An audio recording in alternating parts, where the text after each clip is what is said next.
Ja sam Angelina Žilinović, dolazim iz Velike Crljene kod Lazarevca. 20 više godina imam glaukom. Od pre 3 godine možda ustanovili su da imam i kataraktu. A doktor koji mi je ustanovio kataraktu predložio je operaciju jednog oka pa drugog. Međutim, u domu zdravlja naša doktorka je rekla da ja nemam ni K od katarakte.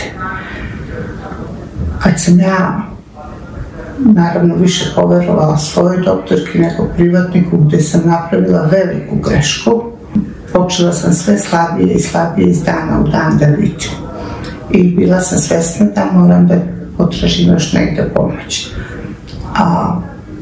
Dobila sam preporuke i našla sam na internetu za bolnicu Sveti Vid. Kad sam pročitala mišljenja drugih pacijenata, ja sam bila oduševljena.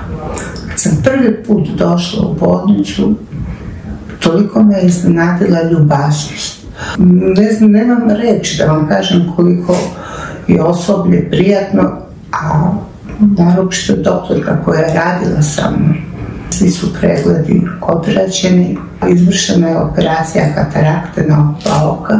Sutradan sam došla na prvu kontrolu i ja nisam mogla da poverujem. Iako mi je vid, doktorka rekla da to nije to što ona očekuje, jer to je tek prošlo 24 sata od operacije, ja sam videla mnogo bolje nego pre operacije.